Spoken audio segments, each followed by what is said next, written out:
As we told you at the top of the hour, Fairfax County Police have released dash cam video showing the shooting of a man by U.S. Park Police back in November. It also shows several minutes before the shooting, which killed Bijan Geiser. The entire video is 4.5 minutes long, but what we're about to show you has been edited down and may be upsetting to some of you. So we want to give you warning about that before we continue. Our Paul Wagner, he's just watched the video. He's live now in the newsroom with an update. And Paul, what did you see? What did you learn? Sure, Maureen. Just over 4 minutes long, this video. It's a dash cam from a Fairfax County police officer who falls in behind the car, and then the U.S. Park Police come up. You can see in this video. What we know is that Bijan Geiser stopped 3 times, once on the Parkway, then a second time, and then the third time is a shooting. What you're about to see here is the first time that he comes to a stop. You see the U.S. Park Police officer get out of his car. Looks like he's holding a handgun. He then appears to break the glass or try to break the glass as Geiser then speeds off. That officer then gets back into the car. We can see this is just 2 U.S. Park Police officers in one car. Then there's a second stop here just off the Parkway. You can see the Park Police officers. They get out of their vehicle. They try to get Geiser to stop. This is the second time that he's stopped. Now they speed off again through the neighborhood. This is now where the shooting takes place. This is at Fort Hunt Road and Alexandria Avenue. You can see the U.S. Park Police officers pull in front of Geiser's car. We don't see what Geiser is doing at this point. We see the Park Police officer now out with his weapon, then a second Park Police officer out with his weapon, and then you can actually hear the shots being fired.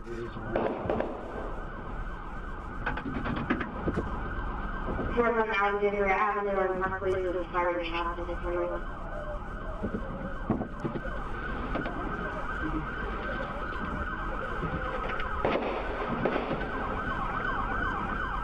Now, there are 9 total shots that I counted being fired by the Park Police. There is a significant break from the first series of shots and then the second series of shots.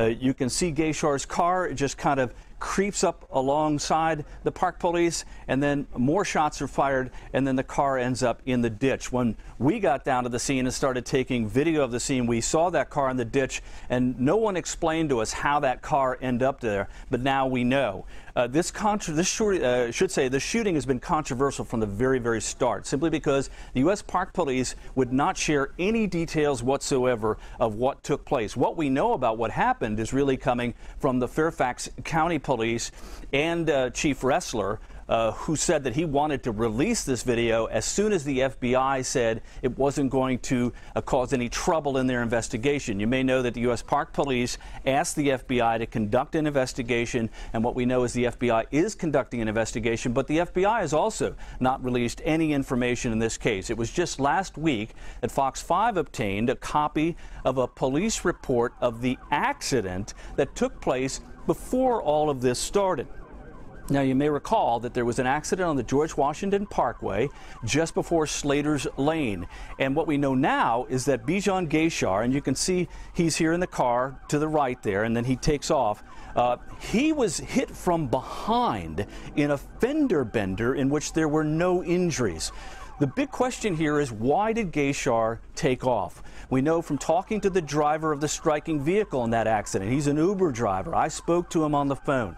He declined to be recorded, but what he told me is that suddenly Geiser just stopped in the middle of the road at Slater's Lane, and then he took off unexpectedly.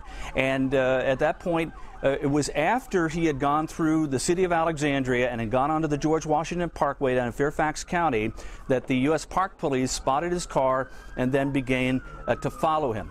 There are so many questions in this case that we don't have. We don't know the Park Police's use of force policy or their chase policy. They are refusing to release those at this point. Maureen?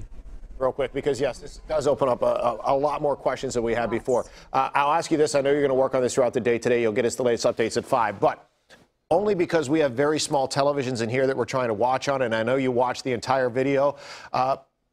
Does it appear as in the moments or the seconds before those shots were fired, anyone was in front of his vehicle? Was there any officer whose life appeared to be in danger at that point, as in from the vehicle, him driving off? Could he have struck an officer? I'll have to watch it again, Steve, but no, it does not look like that to me, because Well, what you know is you saw in the video the park police actually pulled in front and blocked his vehicle. Right. Okay. I think there's some questions as to whether or not did Gayshar possibly race his engine that may have put some fear into the officer who was getting out of the passenger side of the car. There's a question there.